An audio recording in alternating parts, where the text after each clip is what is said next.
Welcome to the Mentoring Lounge, where we have a conversation about all things mentoring. It's brought to you by the International Mentoring Community. And welcome from myself, Stephen Hobbs, and Doug will share a little bit about himself in a minute. We're your co-hosts. We're going to be taking a look at Decode Your Small Business Advantage with Mentoring. Now, we're going to do this in a little bit of a different way today. We're actually going to come through the eyes of the small business owner, the entrepreneur, and thinking about do I not get involved in mentoring? Now, we're doing this is because Doug has a very deep practice and he does a lot of work with entrepreneurs. He's going to be supporting entrepreneurs who will be in the mental health space. I'll be dealing with entrepreneurs who will be dealing in the aging legacy space. So we had a conversation, said, hey, wouldn't it be great if we actually flipped it around rather than talking to the mentors? Let's look at this through the lens of someone who would employ a mentor in support, and what would be some of the key considerations of that. So that's a bit of an explanation of where we're going today. And as we always do, we like to just introduce a little bit more about who we are and who are the two co-sponsors, the two companies co-sponsoring this video as well. So I'm going to get Doug. You want to share who you are, Doug, your relationship to IMC and your company as well? I sure can. So I'm Doug Lawrence, and I'm a co-founder of the International Mentoring Community.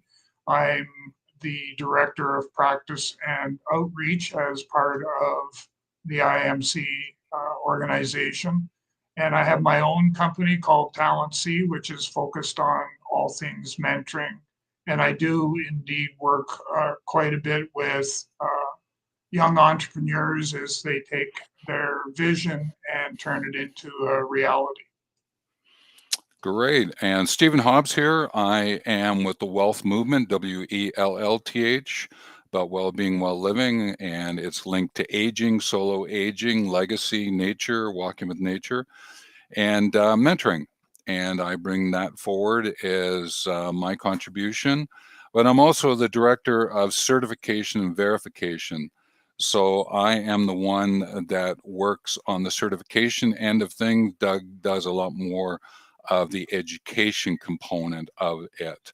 So if you're looking for certification from the International Mentoring Community, we would certainly offer that with you, because we invite you to get involved in the community. For you is to get the certificate, and we follow ISO standards and regulations, and we lean into the environmental, occupational health and safety requirements, especially here in Canada.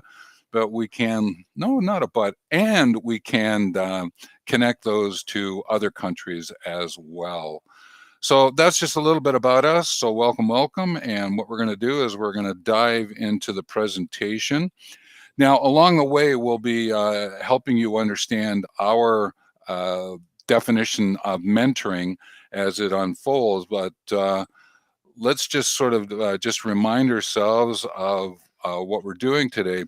So we're taking a look at this notion of decode your small business advantage with mentoring. And again, just to help you understand, we're doing this through the eyes of the small business owner, the entrepreneur, who's looking at, do I want to get mentoring into my life? Do I want to engage with a mentor? And that's the notion of why we want to look at the decode, unravel this story and what's it all about. So that's where we're headed today. And I'm going to get Doug to give us lots of great examples because he's working with entrepreneurs all around the world. I don't tend to do it as much, but I'll probably bring in a couple of mine. But we'll certainly tap into Doug's wisdom on all of this. So to be able to get this started, what I want to do is just acknowledge, okay, that there is this notion of key benefits that goes with this. Now, the story that's unfolding for us here is that mentoring, all right, is a way to gain a fresh perspective. And I think that alone is worth the price of admission. Wouldn't you say, Doug? I would agree, yes. Yeah, it's just to be able to tap into someone else's insights and ideas to get that fresh perspective. It doesn't mean you have to accept it carte blanche and just go for it, but that's where we give recognition to the collaborative conversation that's involved in mentoring, and it's a two-way trusted relationship that unfolds as we see it as well. Now, the other thing is that it is a source of guidance, and as I just mentioned, doesn't mean you have to take it as is, but it is something to tap into. And I like that notion of tap into because it's sort of knock knock. What do we got here? Knock knock. What do you got here? Knock knock. What do you got here? And that's where a mentor can really serve what's going on. And for small business owners, certainly from a personal and professional perspective, which is what mentoring leans into, is that you get to nurture your own growth because the mentor is there answering questions that you're bringing forth. You're tapping into that mentor's lived experience. So, you, as the small business owner entrepreneur, it is going to grow you professionally and personally, which is how we like to take a look at mentoring. Do you want to add anything to that, like that sort of eagle view, high level at this point, Doug? Well, the only thing I would add is that you've touched on sort of the key pieces that I always look at, and that's the personal and the professional growth, but more importantly, focusing on the personal growth first, because if that particular part of your house is not in order, then it's going to result in some obstacles and barriers that you're going to have to navigate through. Yeah. And I believe most times when we chat about this, because of your work with those entrepreneurs and small business owners, it's almost like it's a light bulb that comes on and they go, oh, hang on a minute, this actually is of great value. And sometimes they sort of might walk into it not really thinking that. Would that be fair? Yeah, that would be fair because I think at some stage, sort of the epiphany or the light bulb comes on, and it's like, oh, so that's the value, and that's why I need to, continue with my relationship with my mentor and that. So it's something that eventually we get there. Yeah, and that's why we're going to highlight some of these storylines here. And that's why what we want to bring to your attention is one of the first things that's really important for you as an entrepreneur, small business owner, is acknowledge that you got challenges.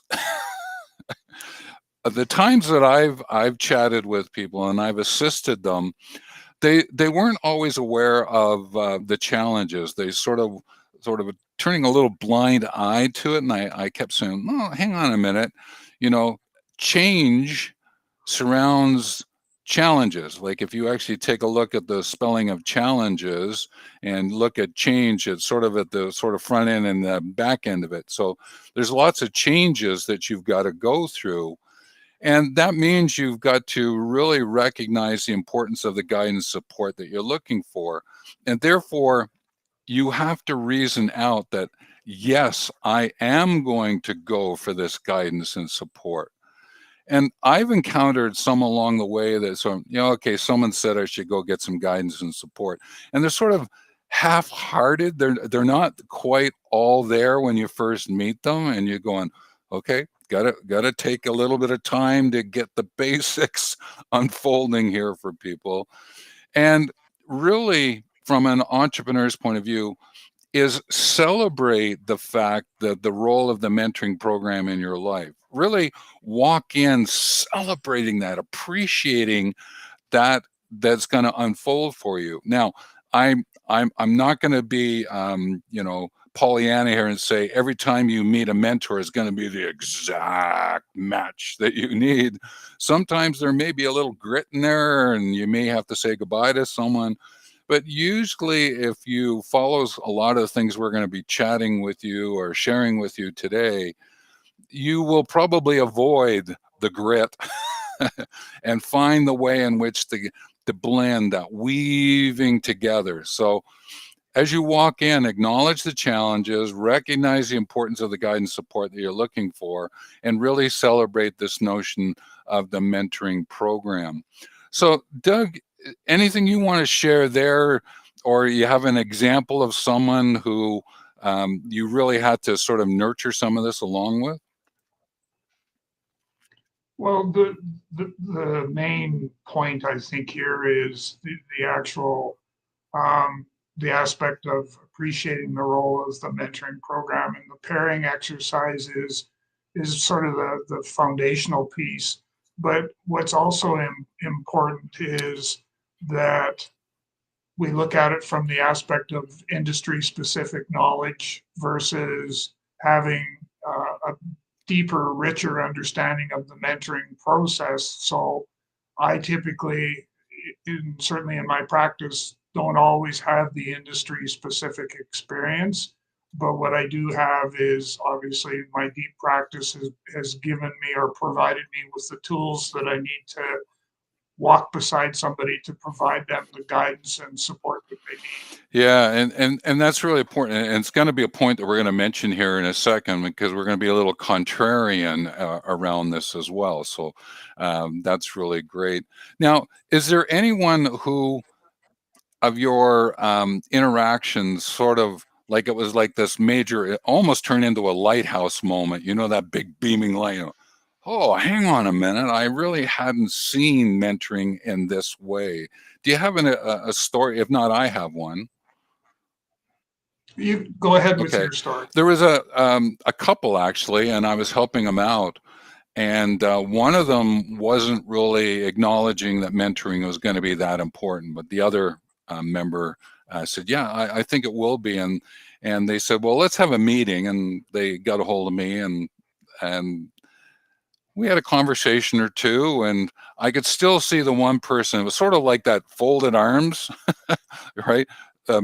Image that was there, and I was going, okay, how do I get them to fold their arms the other way, right, and get that physicality?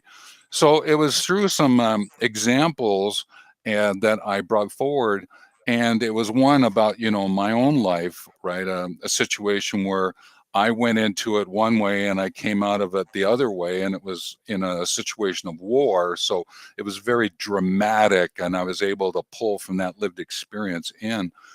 And it was like watching the eyeballs sort of become the lighthouse lights, you know, that, whoa, hang on a minute, there is something here that could be of great use. And it was like watching that happen was so beautiful for me to experience it at that point in time. And they really acknowledged how important mentoring was going to be to them. And then we went on and we spent about 6 months together on and off having some different kinds of conversations.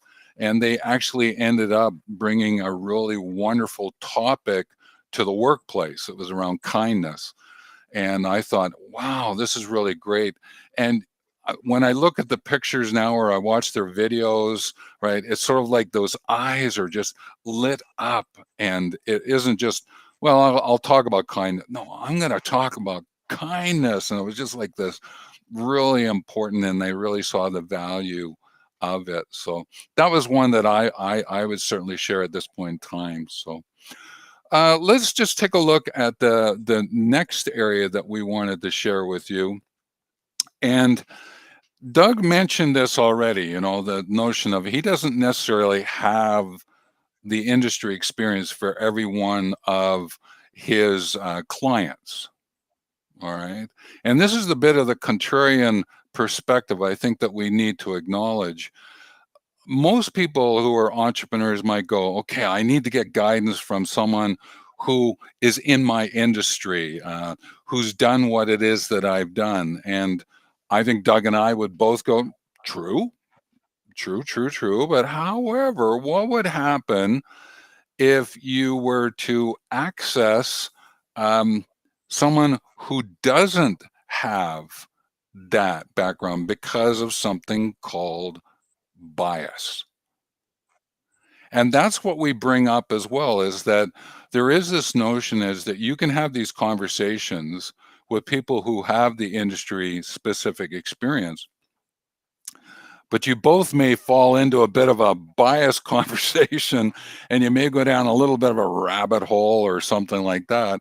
Whereas if you maybe have a second mentor, possibility, right? As an entrepreneur, get someone who truly understands the terms and concepts, the practices that are involved in mentoring, and have that person join you. You might find that the guidance you receive in developing whatever it is, to review the topics that are unfolding, may actually give you, it's sort of like a, well, hang on a minute, I was looking at this like an apple tree, but hang on a minute, I'm now looking at this as the toy fire engine. Hang on a minute, but how do those two interact, right? And it sort of opens up other possibilities for you. So we want to encourage you to go, yes, for those who've got experience, but at the same time, look at some people who don't necessarily have that same experience and see if they will become involved with you. Now, you spoke about this. Do you have a great example of how this unfolded for you, Doug? No, it's just about, I was just, as you were talking, I was kind of going through all my matches and people that I'm working with, and I'm struggling to find one where it's an industry specific knowledge. So I'm at a, for some reason, I'm at a loss. Like I'm working with people that are in the restaurant business. I don't have that experience. I'm working with somebody who has their own IT consulting company. I do have experience in that particular area. Somebody who is in the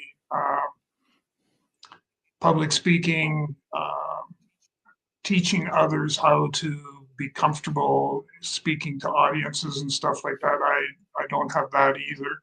I I have plumbing and heating is, and my list can go on. The big thing that my sort of my piece of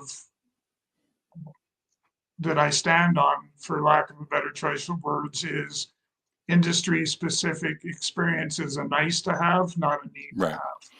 Well, when you're involved with the group out of the Caribbean, a lot of that work that you're doing is, while that person may start off going, well, I need someone industry specific, really what they've done is they've set you up as being someone who you can have a great conversation with, a two-way, be able to dig around in there, figure out what's going on, to acknowledge the challenges, acknowledge the mentoring.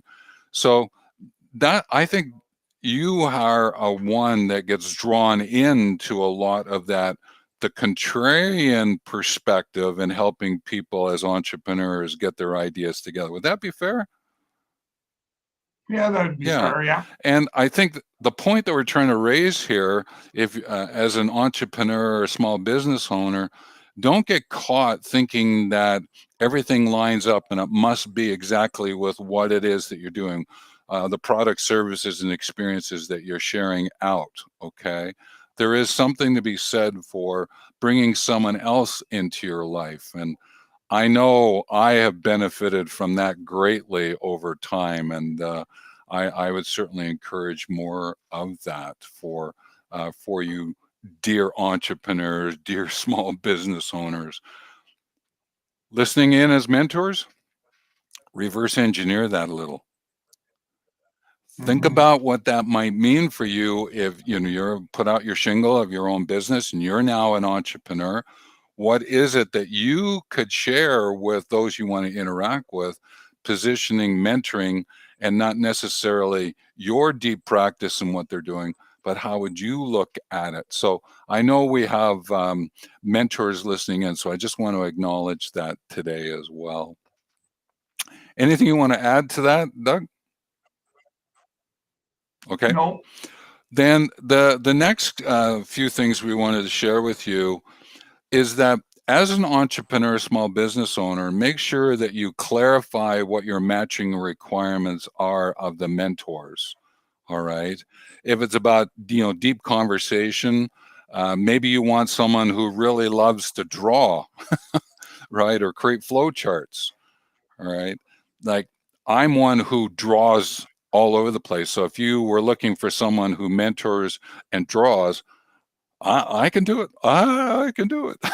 Right. I really love it because it helps me to really help that person to get there. And I've encountered those who they're not necessarily a visual learner. So I have to sort of make sure, okay, I got drawings, but I've also got the audio version of it, the words that are coming in and helping that person out. Make sure that you get clear about what your expectations and goals are of the relationship, and make sure that you set up regular meetings and you open up that communication channels. Um, Doug, I think you had someone who tended to be a little quiet at first, and you had to sort of help them understand, no, you got to get involved with this, right? You got to get involved in the conversation. It was always a great example of how important it is to understand what expectations are, what you're wanting from the mentor, and getting into conversations with someone.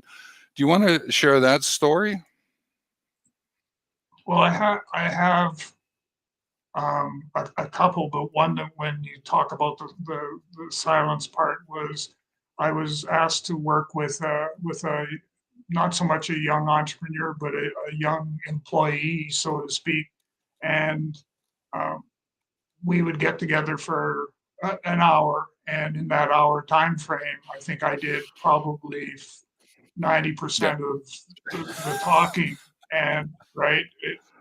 So at the end of it, I always, one of the things that's always part of my sort of practice protocol is that I always ask at the end, what was the value that we got from our conversation today? And I was actually quite surprised at the response back because this individual had said, well, I I can see myself in a lot of the stories that you were telling. And what also was I saw, or I was left with the feeling that here's something that you've tackled that I could probably tackle. So I was starting to feel that I was in a safe place where I could branch out and go from there to deal with some of the challenges and stuff that I was dealing with. And so where I thought that maybe I was missing the mark, I was actually bringing value to this individual because of the approach I took and then what outcomes they saw as a result of that. Yeah, so as a small business owner, entrepreneur, or if you're reverse engineering this, I think one of the things that Doug is really great at, he is really wonderful at sharing stories. And being able to have that as an element to open up the communication channel so the person could truly get a sense of who you are, then Doug can do that. And therefore, is that important to you as a small business owner, entrepreneur, to hear stories, right? Now, again, back to what we just said. Yes, it's great to hear those specific stories that are related to your business, but sometimes stories from elsewhere, like I mentioned about the one of war bringing back to kindness, there was a connection that was established at that point in time. And Doug around, a lot of things that he does. And if we're open to that as entrepreneurs, right, and we're open to that as small business owners to tap into that, then sometimes you can sit back a little bit and go, well, okay, let me just listen to this. Or, hey, this is really great. I love how you're creating this flow chart, and I'm just taking it in, writing my own notes, and like an hour could go by, right? And you're sharing it. And I just want to acknowledge is that opening up that communication and finding that way to balance that off is so important for both of you. And I think we probably made that point quite a bit here in terms of acknowledging that. So I think what we'll do is we'll move on to the next couple of ideas, Doug. So the next thing that we would bring to your attention is that the mentors are really there to help you foster independence and critical thinking. So, as an entrepreneur, small business owner, go into the mentoring arrangement, the connection, with an intention to really foster your own independence and critical thinking. I've had experiences where people sort of come in, grab something, and then took off with it and ran with it. And then we would get back, and afterwards I would go, "So what happened? What'd you do?" "Wow, I implemented this and implemented this." And I go, "Oh, hang on a minute. I wasn't meant to go do it without thinking it through." And, and so then we had to unravel it a little bit, decode it a little bit to be able to help that person. So this notion of walking into this, really come into it with a sense of fostering your own independence and your critical thinking, and you've got someone to interact with to be able to have that unfold in ways that makes a lot more sense. And then also really come to understand and appreciate with the mentoring arrangement the notion of trust and respect and confidentiality. Because if you can experience that with a mentor, then that gives you more insight into how you can then foster and nurture that with your clients, and how you have your clients interact with you so that they demonstrate that as well. So if you find yourself interacting with a mentor and you don't feel like there's trust, respect, or the confidentiality, then you may have to say goodbye to that mentor. But if you're really experiencing it and living it and almost breathing it, feeling it, then it gives you a really great touchstone, pathstone, whatever you want to call it, for your own work in terms of how you interact with others. And so I just wanted to bring that to your attention, because it's back to the what do you want out of it? What is your intention as you're walking into the mentoring? And I just wanted to highlight these couple of things here. Doug, thoughts about these ones? Well, it's all about clearly identifying the expectations. And if you choose not to do that, then you may get to where you want to go, but it's going to be a long road to take. Yeah. And long roads isn't necessarily what you're attempting to do with your mentor, right? And I'm not saying that you can't take that, because there are some people who have just beautiful, glorious relationships that they have built up, and they continue to have it even many years later, right? Do you have, I can't remember, I think you shared that you still interact with someone every once in a while. You've got a couple of people like that, don't you, Doug? I do. I have leadership mentoring uh, arrangement with, or a consulting opportunity with one organization that's probably been 7 or 8 years now that we've been working together.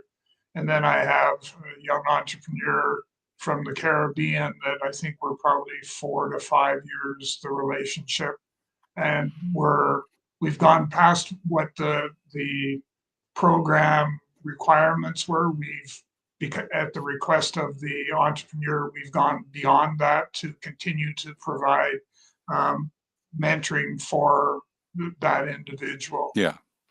And I probably had my own one, like when I was in a little bit more of my entrepreneurial um, learning.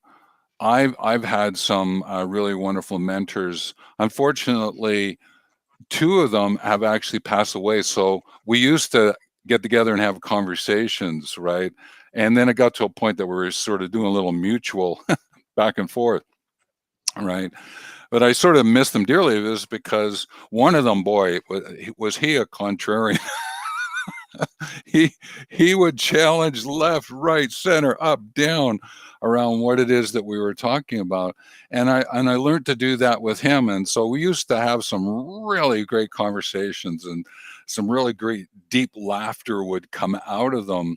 So if you're listening in and you're listening in through the lens of the entrepreneur, small business owner, if you can develop relationship like that has a deeper, richer, collaborative, aesthetics, laughter, life kind of mentoring arrangement, then continue it and enjoy it. And if you are a mentor listening into this, wanting to work with entrepreneurs and small business owners, then reverse engineer a lot of what we're sharing today and figure out, well, how do I then get that laughter, that life, that aesthetics, that contrarian, that way of being with that person so that you can both so enjoy what's taking place. I think that's just a wonderful way in which to, be, like my phrasing, be for the world, with the planet, from the whole. And if that can unfold, then go for it. Then go for it.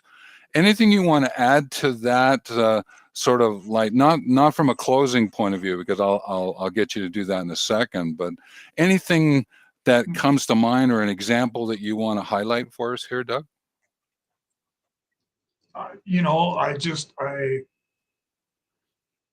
I've had so many different experiences, different people, but the big thing that has sort of kind of risen to the top now that I pay particular attention to is when I'm starting to have initial conversations with a entrepreneur, is I very much focus on the conversation, because inside of that conversation will be some identifiers for things such as mental health and mental well-being that entrepreneurs are struggling with because of all the challenges and all of that they're having to deal with, that their mental health does take a bit of a hit. And so as a mentor, it's being able to identify that. And then between the two of you, both the entrepreneur and the mentor, you need to work together to develop what is the mentoring process going to look like for our particular arrangement. Yeah. And it, like our definition, I think this is probably a good time.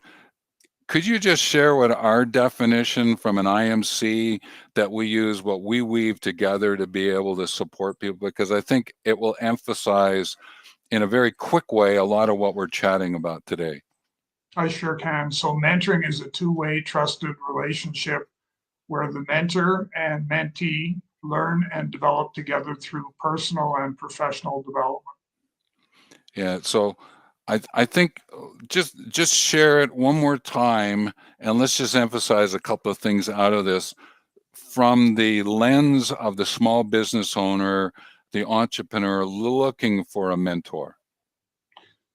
So it would be mentoring is a two-way trusted relationship where the mentor, and then you could substitute young entrepreneur, small business owner, learns and develops together through personal and professional development.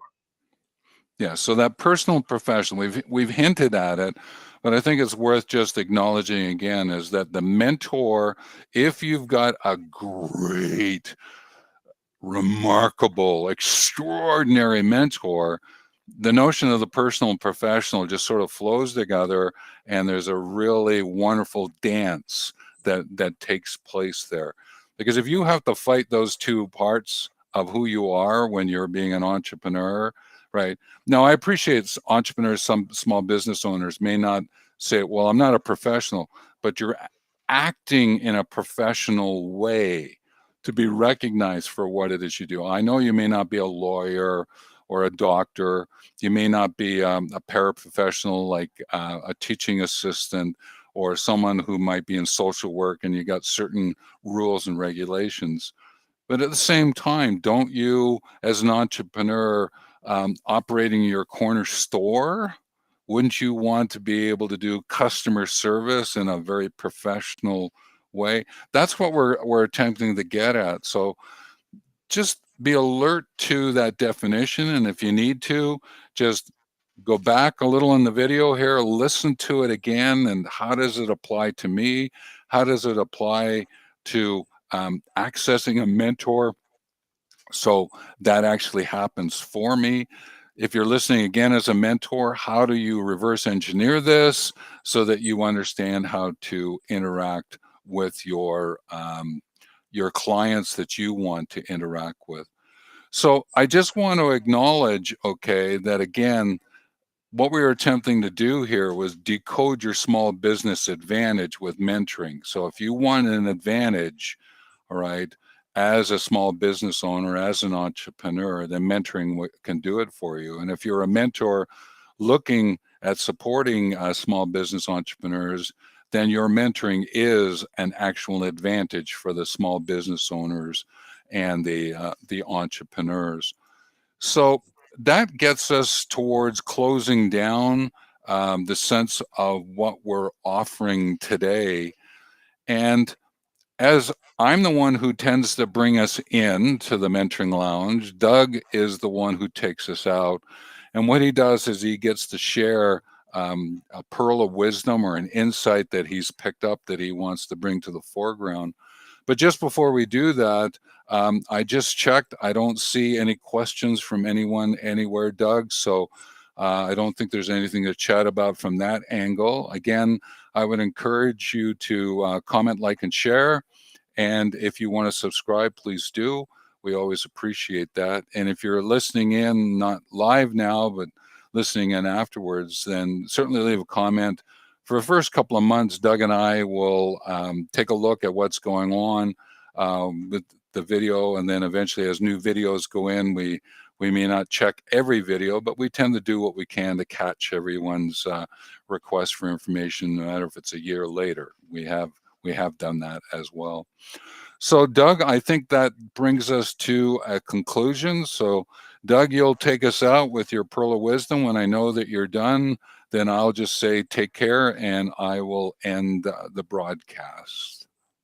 So for me, the pearl of wisdom that seems to jump out is one that I deal with quite regularly with entrepreneurs is that industry specific knowledge is a nice to have, not a need to have. And so if you can find yourself in the hands of a great mentor, then whether that great mentor has industry specific experience or not is not as important or as significant as if you happen to just find Johnny Mentor on the street and we're trying to engage with him. So always remember that industry specific is a nice to have, not a need to have. With that, take care.